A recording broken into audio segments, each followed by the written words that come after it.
Shokpatwa, Ignash Winuxa, Roxanne White, Walsh Nashikanek, Yakima, Ku, Nimipu, Ku, Nuxak, Ku, Anani, White Clay people, Wixanshash, Duwamish territory. What I just said is my name is Roxanne White, and I am Yakima, Nez Perce, Nuxak, and Grovant from the White Clay Nation, and I would like to raise my hands and acknowledge that we are all standing on stolen land, Duwamish territory.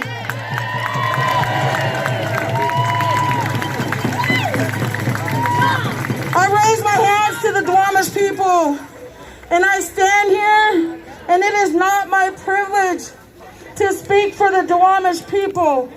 I need to say that. I need to ask for forgiveness out loud and openly to my Duwamish relatives that might be watching this.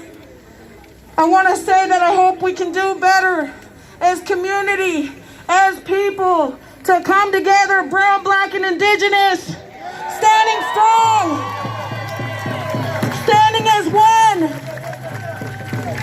I want to acknowledge that this land was stolen, and you, our black brothers and sisters, were stolen from your land, and that we're standing on the bones of indigenous people, and we're standing on stolen land that was built on the backs of our black relatives. As we're out here doing this, there are 9 families that I know of on this Coast Salish territory that were murdered by police. And I do this out of respect because I don't say these names because George Floyd's life didn't matter, because his life does matter. His life mattered. And as a mother, I felt that. I want to say these names, and you don't have to say them after me, but we have followed the ceremony of say her name, say their names. And we use it as a ceremony. And we thank you for that ceremony. John T. Williams, say his name. John T. Williams. Stone Child Cheestick, say his name. Stone Child Cheestick. Renee Davis, say her name. Renee Davis. Daniel Corvibus, say his name. Daniel Corvibus. Jackie Salyers, say her name. Jackie Salyers. Janetta Riley, say her name. Janetta Riley. Milo Harvey, say his name. Milo Harvey. Junior Lacey, say his name. Junior Lacey. Michael Mitchell, say his name. Michael Mitchell. George Floyd, say his name. George Floyd. Breonna Taylor, say her name. Breonna Taylor. Thank you so much. Oh, so excuse me, Charlene Lyles, say her name. Charlene Lyles. Say her name. Charlene Lyles. Say her name. Charlene Lyles. I really appreciate it. I don't want to overstep. I thank you for this time, and I hope that I didn't offend anybody. That is not our intention. We are here in full solidarity of Black Lives Matter.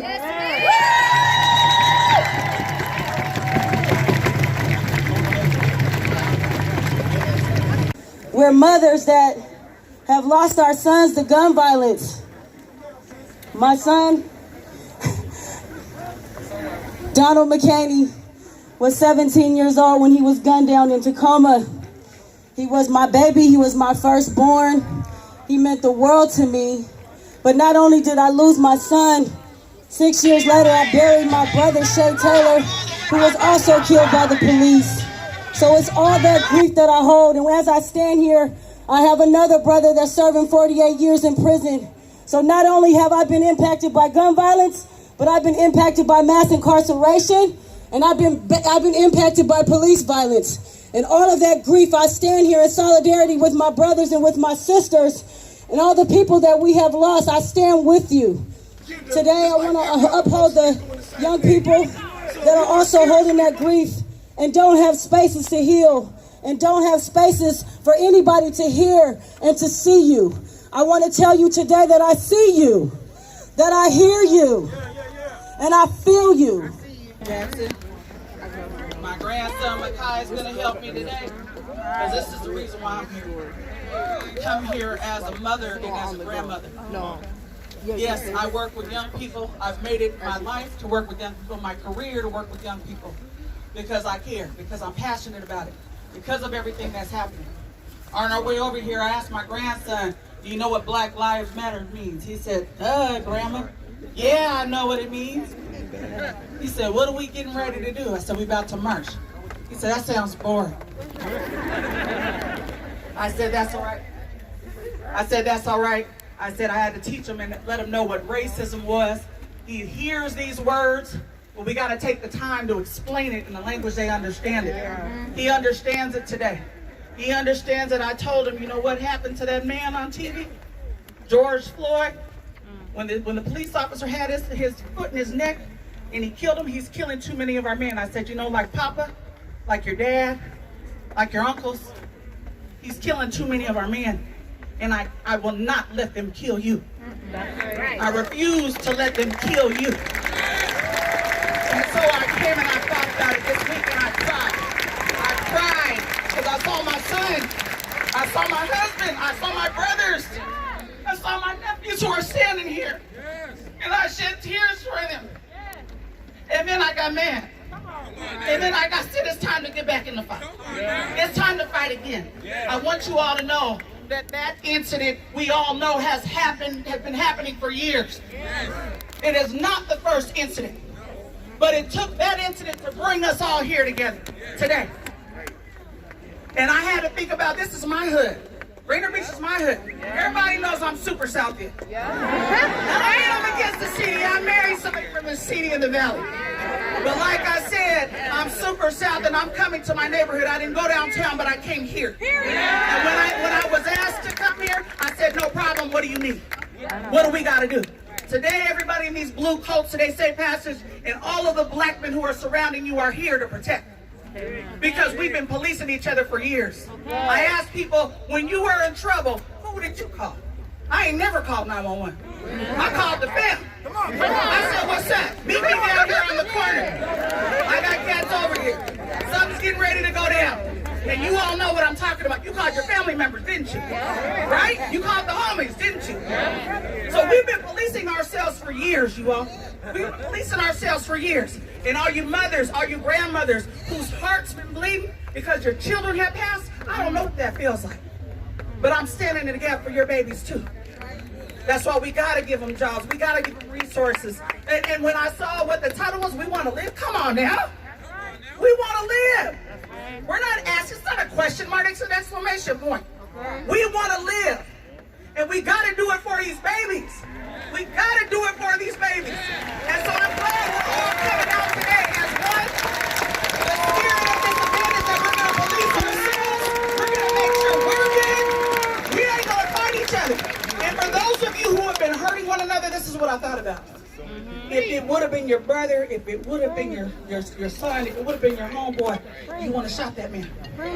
You want to kill that man. We've got to stop letting internalized oppression from institutionalized racism have us hating each other, have us killing each other.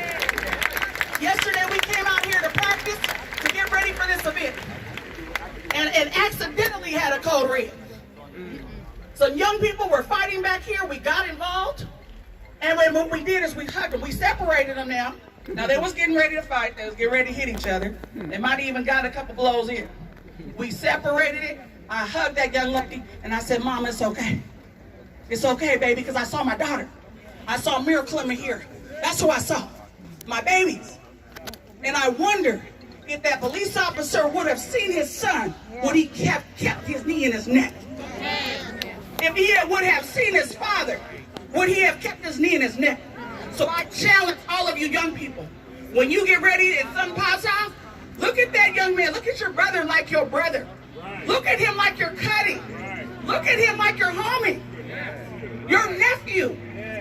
Then you'll think twice before you shoot. To the next few generations, they will never have to see a white racist cop with his knee on a black man's neck.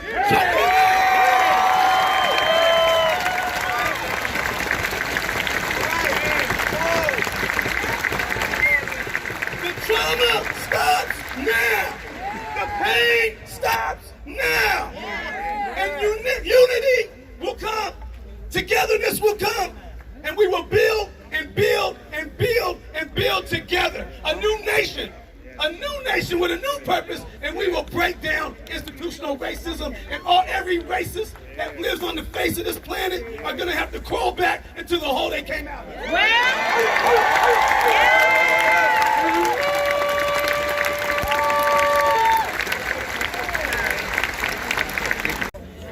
There's way more people out here right now than they have officers in this state.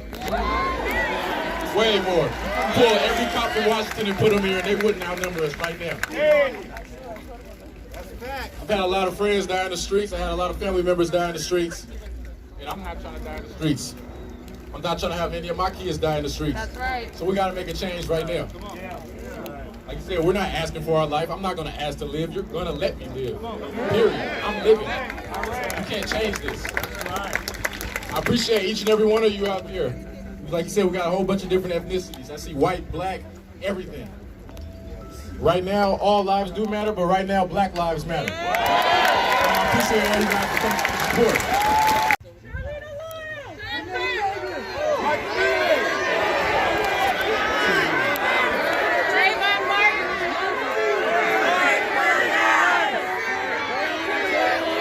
Who lives matter? Who lives matter?